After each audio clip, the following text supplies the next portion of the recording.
Oke, assalamualaikum warahmatullahi wabarakatuh. Ketemu lagi dalam mata perkuliahan survei dan ukur tanah.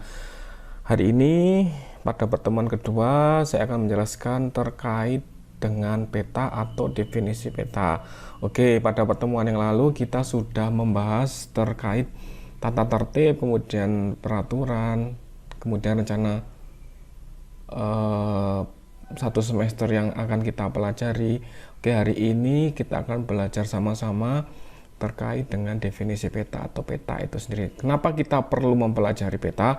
Karena nanti setelah kita melakukan survei dan ukur tanah, kita setelah melakukan praktek di lapangan, hasil dari survei primer kita atau hasil dari kita melakukan pengukur di lapangan, nanti kita bisa dimasukkan atau bisa di convert ke dalam peta sehingga tahu koordinat titik itu di mana letaknya di dalam peta. Kemudian tidak itu aja, di peta nanti kita bisa kalian nanti mengetahui bagaimana cara pembuatan peta, kemudian cara membuat peta yang efektif, yang informatif. Untuk apa? Nantinya diharapkan ketika nanti dalam perkuliahan atau ketika dalam kalian menyusun proposal atau skripsi, minimal ketika ada peta wilayah studi, kalian bisa membuat peta atau kalian bisa mengolah peta menjadi peta tematik sesuai dengan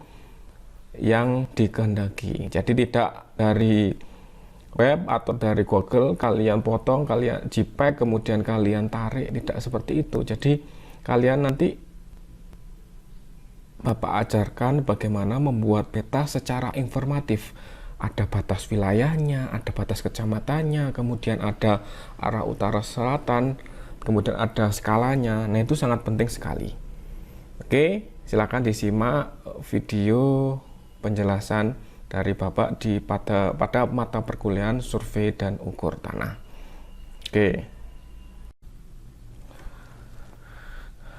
Oke, saya lanjutkan ya. Nanti kita belajar alat-alat ini, alat-alat yang ada di atas ini. Di gambar slide pertama itu ada gambar water pass, kemudian ada gambar payung, ada bak ukur, ada tripod. Nanti kita pelajari setelah pertemuan hari ini. Oke, saya lanjutkan. Jadi referensi buku yang saya pakai itu dari karangan Hendrik tahun 2006, ilmu dan alat ukur tanah. Kemudian ada dari diktatnya atau pedoman, nanti sudah saya ringkas bagaimana cara penghitungannya, ada panduannya survei, kemudian laboratorium ukur ini di tahun 2008. Kemudian buku karangan dari Sutomo Wong Siti tahun 91 ilmu ukur tanah, dan Tia Sugiri ilmu ukur tanah, dan dari William Irvine tahun 95 dari lulusan ITB atau Bandung. Oke, kita masuk ke definisi peta. Jadi selama ini kalian di SMA diajarkan, mungkin sudah pernah diajarkan terkait peta. Apa sih sebenarnya peta menurut kalian? Peta itu yang seperti apa? Bagaimana kriteria peta yang menurut kalian itu yang informatif itu seperti apa? Nah, di sini ada contoh ya. Jadi contoh peta di halaman pertama atau di slide. Nah, ini di slide atas ini, di slide atasnya Bapak ini ada peta, ada di situ peta, kemudian ada di sebelah kanan ini ada legendanya, kemudian ada warna-warna ini apa, Pak? Jadi warna-warna ini merupakan informasi yang ada di peta. Jadi warna hijau muda, hijau tua itu menunjukkan apa? Kemudian di sini ada judul, kemudian ada skala. Nah, nanti kita pelajari satu persatu. Oke, mulai pertama pelan-pelan.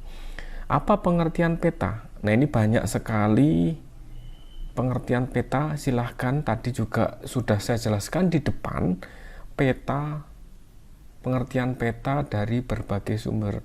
Silahkan yang menurut kalian yang lebih mudah untuk dipahami, silahkan dipakai. Jadi Bapak tidak menuntut untuk dihafalkan, yang penting kalian paham, dan nanti ketika kalian praktek dalam penyusunan peta atau pembuatan peta kalian bisa. Nah, ini kan seharusnya kalian nanti juga sudah belajar AutoCAD ya.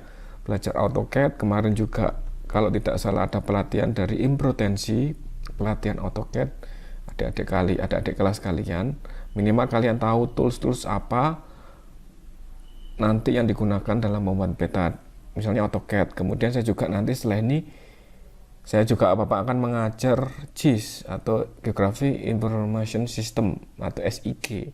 Nah, itu nanti bisa saling berkorelasi. Oke, di sini pengertian peta. Jadi pengertian peta adalah suatu gambaran dari unsur alam dan atau buatan manusia yang berada di atas maupun di bawah permukaan yang digambarkan pada suatu bidang data dengan skala tertentu. Ini menurut Bakhor Surtanal ya. Dari Bakhor Surtanal itu pengertian peta. Jadi gambaran unsur alam atau buatan yang berada di atas maupun yang di bawah permukaan bumi yang digambarkan dalam suatu bidang datar dengan skala tertentu. Jadi ada skala nanti sesuai dengan keinginan atau kebutuhan kita mau apa. Misalnya ketika kita menginginkan kelihatan persil atau kelihatan perumahan, berarti memerlukan skala yang besar seperti itu. Kemudian di sini apa sih sebenarnya fungsi peta? Jadi kalau kita melihat dari fungsinya, peta yang pertama secara makro atau secara komprehensif menunjukkan posisi atau lokasi relatif. Jadi di peta itu nanti kalian tahu posisi, misalnya posisi penelitian kalian di mana, itu bisa ditunjukkan secara spasial di peta. Kemudian menggambarkan bentuk permukaan bumi. Jadi dengan adanya penggambaran dari bentuk permukaan bumi, kita akan tahu itu daerah dataran rendah, itu daerah dataran tinggi, dan lain sebagainya. Kemudian menyajikan data tentang potensi suatu wilayah. Jadi di peta itu kita bisa membaca, misalnya di Kota Batu. Di Kota Batu itu potensinya apa? Kita melihat di webnya Kota Batu atau di informasi di SIG-nya di Kota Batu, misalnya melalui Dinas Pariwisata ataupun Dinas Pertaniannya. Di situ nanti ketika kita masuk web, kita masuk ke petanya, kita tahu ternyata di daerah A itu penghasil apel, kemudian di kecamatan A, kecamatan B itu penghasil tanaman hortikultura. Itu bisa dilihat melalui peta atau dibaca melalui peta. Kemudian fungsi yang lain itu memperlihatkan ukuran. Jadi ukuran peta itu melalui skala. Ternyata skala di peta seperti ini, kondisi sesungguhnya di lapangan seperti ini jaraknya. Nah, di sini nanti ada skala peta perbandingan. Oke, ini fungsi peta secara makro.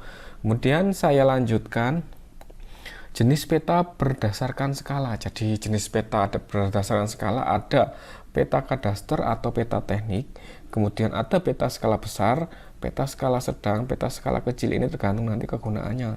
Kemudian ada peta geografi atau peta dunia. Kemudian yang terpenting adalah bagaimana syarat-syarat dari peta.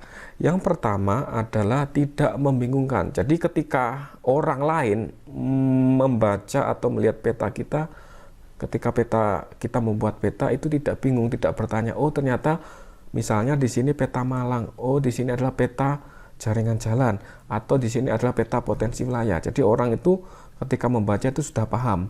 Kemudian mudah dimengerti atau ditangkap mananya oleh pembaca peta. Nah, ini ketika membuat judul peta juga, misalnya judul petanya tidak membingungkan. Jadi jelas peta jaringan jalan di Kota Malang atau peta batas administrasi Kota Malang. Nah, itu contohnya. Kemudian syarat peta lainnya apa? Memberikan gambaran yang sebenarnya. Jadi ketika kita membaca peta itu sesuai dengan kondisi existing. Misalnya di daerah A memang di situ potensi daerah untuk tanaman hortikultura, atau di Kota Batu itu potensi wisata, di mana aja daerahnya. Itu dengan membaca peta tersebut kita tahu atau paham di daerah itu sesuai dengan kondisi existingnya memang penghasil, misalnya penghasil tanaman, atau di situ ada tempat wisata yang menarik. Kemudian penampilan peta harus sedap dipandang. Jadi sesuai aturannya, sesuai arahnya, tidak istilahnya kalau peta itu kita membuat itu proporsional, ada judulnya, kemudian ada skalanya, sampai dengan ada legendanya yang terpenting. Nah, itu ada simbol-simbolnya, itu harus dijelaskan di dalam legenda.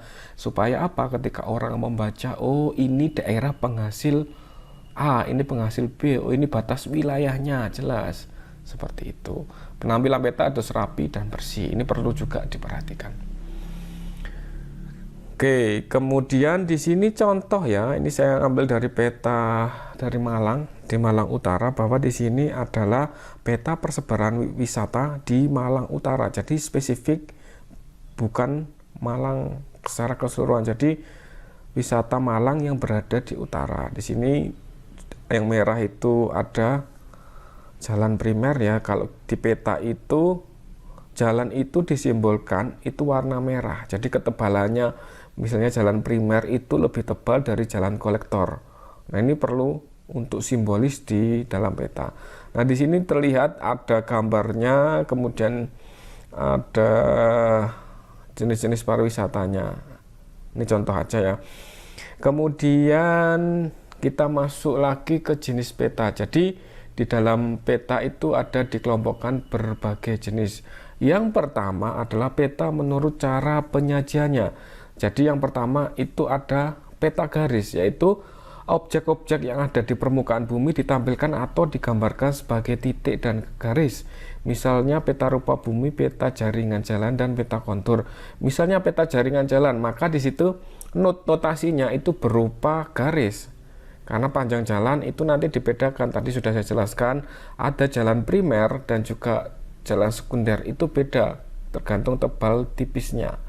Kemudian peta garis yang kedua adalah, nah ini contohnya peta garis, di sini judulnya adalah peta jalan mengambil peta di daerah Bojonegoro. Jadi di sini ada namanya yang merah-merah itu jaringan jalannya. Kemudian sungai warnanya biru seperti itu. Kemudian yang kedua tadi kan peta garis, yang kedua adalah peta foto atau citra. Jadi apa itu? Objek-objek yang ada di permukaan bumi ditampilkan sebagai objek atau kumpulan objek yang memiliki nilai kecerahan tertentu. Contohnya adalah peta ortofoto atau peta citra satelit. Ini bisa kalian dapatkan, misalnya kalian masuk Google, kalian mencari peta citra satelit. Nah, ini ketika kita zoom, maka akan terlihat persil-persil atau perumahannya di sini. Guna lahannya di sini, misalnya ini ada jalan, terus di sini ada perumahan, kemudian ada ruang terbuka hijau. Ini terlihat jelas ketika kita menampilkan peta foto citra. Nah, ini contohnya terlihat, ini dari Google Earth ya, dari Google Earth, saya mengambil dari Google Earth, maka terlihat di sini hutan. Nah, dengan membaca peta ini kita melihat hutan di sini banyak yang dialihfungsikan menjadi mungkin dibakar ya, karena di sini tampaknya dari foto citra satelit ini warnanya sudah berubah menjadi coklat. Kalian sebelah sini kalian lihat ini masih hijau, walaupun di sini masih sudah banyak yang gundul ya, mungkin ini sudah gundul juga, ini dibakar. Nah, ini kemudian yang di bawah ini masih tampak hijau, masih banyak hutannya seperti itu. Kemudian peta menurut isi, apa aja Pak? Peta menurut isi ada namanya peta topografi. Jadi peta topografi itu berisikan berbagai informasi tentang bentukan alam permukaan bumi, atau yang biasa dikenal sebagai peta dasar dan sebagai referensi. Misalnya peta rupa bumi Indonesia, ini sebagai dasar ketika akan mengolah peta menjadi sesuai kebutuhan lain, atau menjadi kebutuhan yang kita inginkan. Mohon maaf. Kemudian kita lanjutkan ya. Nah, ini contohnya. Ini terlihat jelas bahwa ini kalau kita zoom akan terlihat di sini ada peta kota Batu. Di sini terlihat konturnya, kemudian ada jalannya, kemudian warnanya hijau ini maka daerah terbuka hijau, yang kuning ini daerah permukiman. Kemudian tadi yang pertama tadi apa? Saya ulangi, peta menurut isi. Yang pertama ada peta topografi, kemudian yang kedua ada peta tematik. Jadi peta tematik itu berisikan informasi spesifik tentang suatu bentukan alam atau fenomena yang ada di permukaan bumi. Peta tematik menyajikan tema tertentu dan untuk kepentingan tertentu. Misalnya peta land status atau status lahan. kemudian ada peta persebaran penduduk, atau peta transportasi, peta administrasi, ataupun geologi, dan lain sebagainya. Dengan menggunakan peta rupa bumi yang telah disederhanakan sebagai dasar untuk meletakkan informasi tematiknya. Biasanya peta tematik itu ada peta dasar yang nanti sebagai bahan dasar kita olah menjadi peta sesuai kebutuhan kita. Misalnya ada peta dasarnya adalah dari peta administrasi. Nah, dari peta administrasi kita akan mengelola menjadi misalnya peta wilayah studi, misalnya jalan A. Nah, dari peta administrasi kita bisa olah menjadi peta tematik, misalnya peta jaringan jalan di wilayah Kota Malang atau di Malang Raya, itu bisa. Jadi itu yang dinamakan peta tematik atau peta persebaran penduduk. Nah, ini jadi kita ingin mengetahui di kecamatan mana yang jumlah penduduk terpadat, itu bisa dilihat melalui peta. Nah, itu yang dinamakan peta tematik. Jadi peta dasar atau peta administrasi atau peta rupa bumi nanti yang disederhanakan menjadi peta yang sesuai dengan kebutuhan kita. Nah, seperti itu, paham ya? Nah, ini contohnya supaya kalian lebih memahami. Ini adalah contoh yang di sebelah saya ini adalah peta administrasi Kabupaten Malang. Jadi di Kabupaten Malang itu ada batas-batas antar kecamatan, kemudian ada batas desa untuk yang lebih detail lagi. Kemudian yang di sebelah kanan ada peta geologi Malang Raya. Jadi geologi di situ ada notnya atau legendanya, pewarnaannya. Yang warna coklat itu artinya apa, kemudian warna kuning dan lain sebagainya. Di sini kemudian ada legenda berapa skalanya, maksud saya skalanya berapa, ada judul petanya, kemudian ada frame petanya. Ini untuk menunjukkan titik koordinatnya.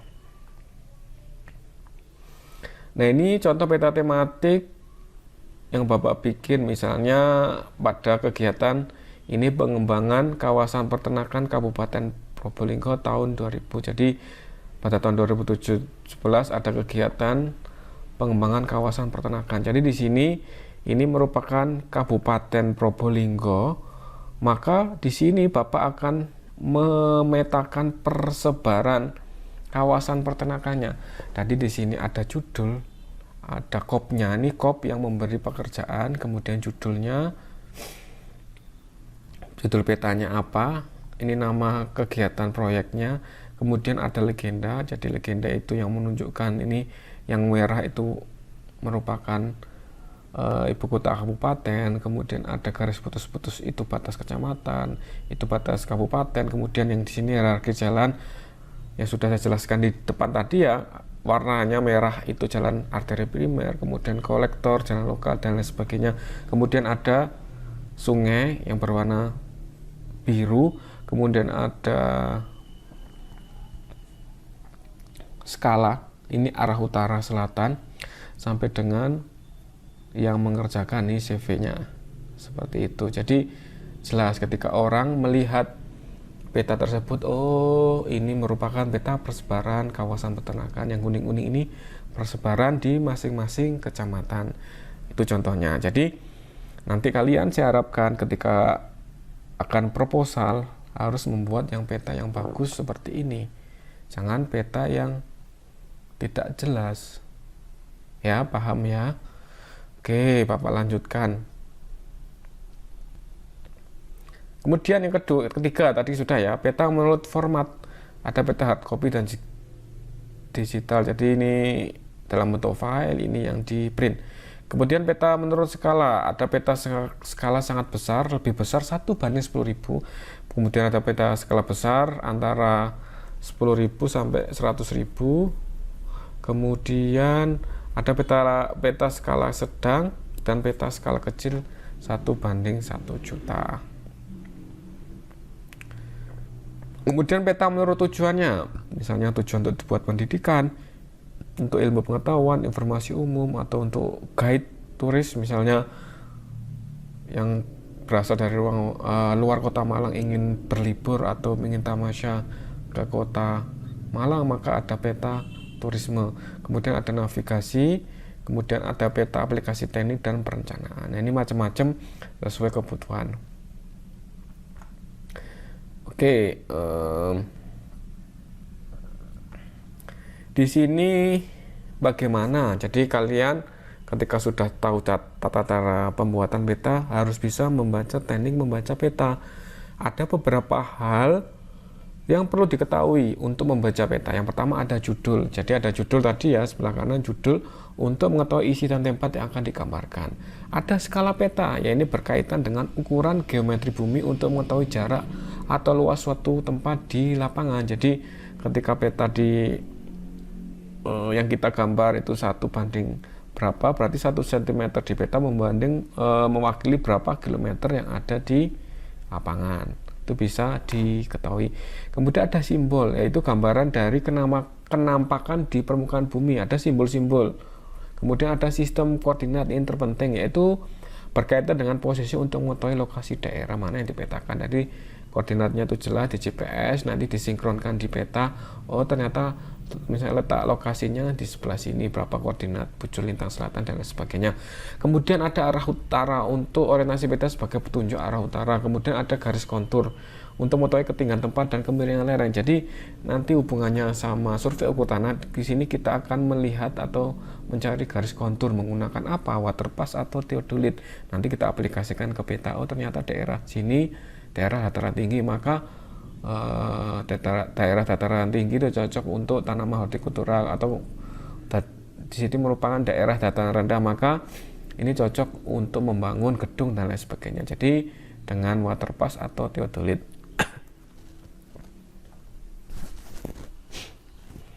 Dengan membaca peta, Anda akan mengetahui jarak lurus antar kota. Jadi kita mau tahu jarak sesungguhnya. Kemudian keadaan alam suatu wilayah, misalnya suatu daerah sulit dilalui kendaraan karena daerah rawa-rawa. Jadi dengan melihat peta permukaan itu tahu, oh ternyata daerah ini daerah belum ada sarana prasarananya. Kemudian keadaan topografi atau relief suatu wilayah.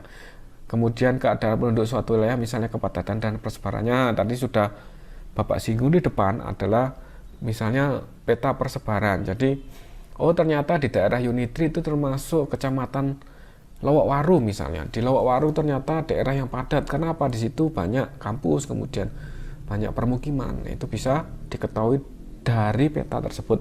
Kemudian keadaan sosial penduduk, misalnya mata pencarian, persebaran sarana kota dan persebaran permukiman. Jadi dengan kita mempelajari peta atau dengan kita membaca peta, kita bisa menginterpretasikan informasi secara banyak. Nah, ini sebagai trik ya, nanti misalnya kalian di semester 7 ke atas ya, atau tahun depan kalian akan menyusun proposal, maka ini masih semester 2 ya, masih semester 2 atau nanti di semester 7 ya, ketika kalian akan menyusun proposal, maka kalian nanti bisa menggunakan, ketika presentasi bisa menggunakan peta. Dengan satu peta tersebut kalian sudah bisa menjelaskan keseluruhan informasi yang ada di proposal kalian. Jadi dengan membaca peta kalian mengetahui daerah itu tersebut di mana, kemudian kondisinya seperti apa.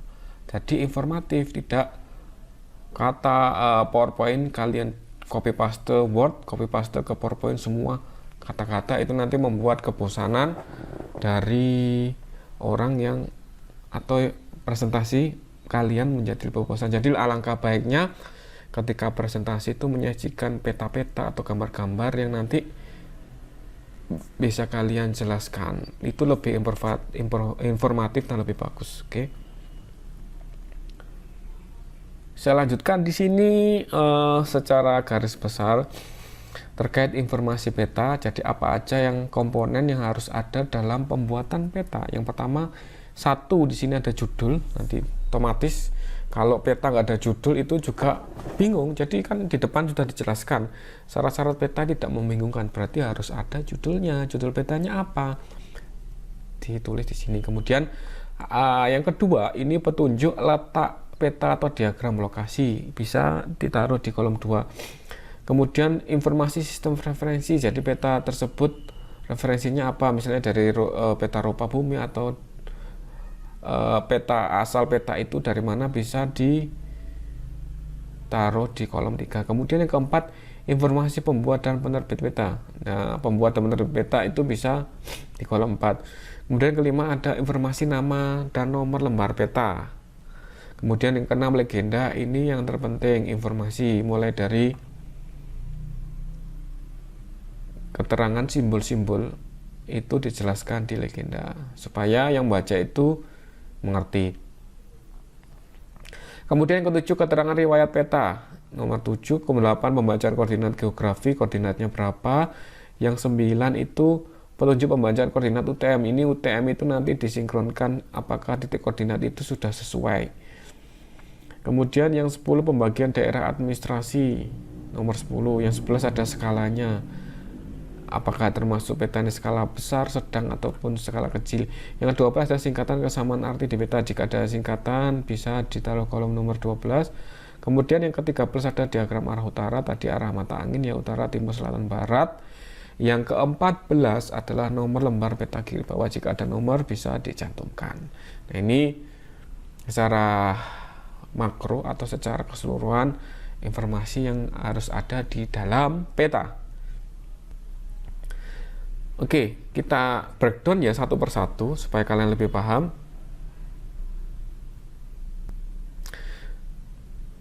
Nah, ini ada judul. Jadi judul peta itu hendaknya memuat atau mencerminkan informasi yang sesuai dengan isi peta. Jangan misalnya peta jaringan jalan isinya peta persebaran penduduk, itu kan nggak sesuai atau nggak sinkron. Judul peta jangan sampai menimbulkan penafsiran ganda pada peta. Misalnya pada peta rupa bumi atau RBI, pada kolom judul dapat ditemukan judulnya seperti ini, skalanya berapa, nomor lembar peta, kemudian nomor lembar asalnya dari Bogor, kemudian tahun pembuatan di tahun 98. Misalnya ini contohnya yang dituangkan di dalam peta. Kemudian yang kedua ada skala. Ini sangat terpenting sekali. Kalian harus bisa membuat skala. Jadi skala itu angka perbandingan antara jarak dua titik di atas peta dengan jarak tersebut di permukaan. Jadi perbandingannya contohnya skala peta 1/10.000. Artinya apa? Jadi jarak 1 cm di peta mewakili jarak horizontal di lapangan. Jadi 100 meter. 1/25.000 berarti 250 meter. Maka 1 cm itu mewakili 1/4 km dan 1/250.000. Jadi 2.500 meter. 1 cm di peta di lapangan adalah 2,5 km. Contohnya, diukur jarak 3 cm di atas peta dengan skala 1/50.000. Hitunglah jarak sebenarnya di lapangan. Jadi jarak di peta itu 3 cm dengan skala 1/50.000. Berarti jarak di lapangan itu berapa? Ya tinggal kalikan. Jarak di lapangan adalah jarak di peta dikali nilai skala. Jadi jarak di peta tadi 3, skalanya 1/50.000. Maka ketemu 150.000 cm, kemudian dijadikan meter, maka keluar output 1,5 km di lapangan. Jadi 3 cm di peta itu mewakili 1,5 km di lapangan. Ya, paham ya dari sini? Sangat mudah sekali.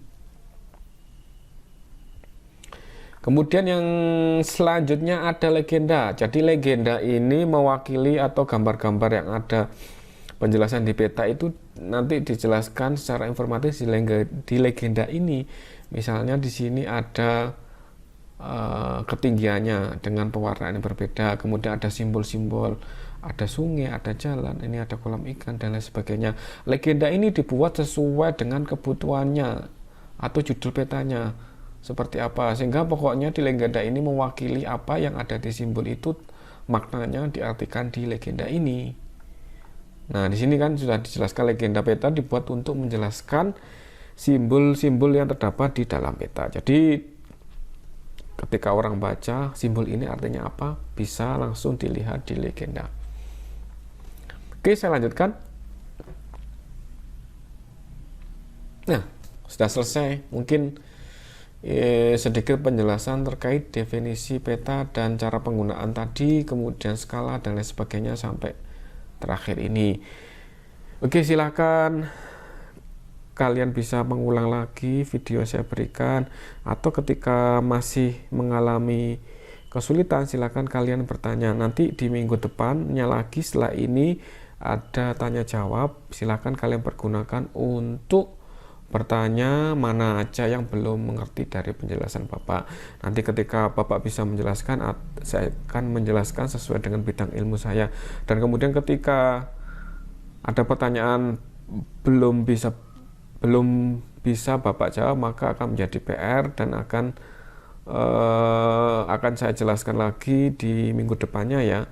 Pokoknya kalian silahkan bertanya supaya kalian lebih memahami yang Bapak jelaskan. Oke, cukup sekian ya. Terima kasih atas perhatiannya. Semoga materi hari ini bisa bermanfaat dan bisa menambah wawasan teman-teman sekalian. Terima kasih telah menonton, terima kasih telah menyaksikan penjelasan dari Bapak. Selamat pagi, selamat siang, selamat sore. Assalamualaikum warahmatullahi wabarakatuh.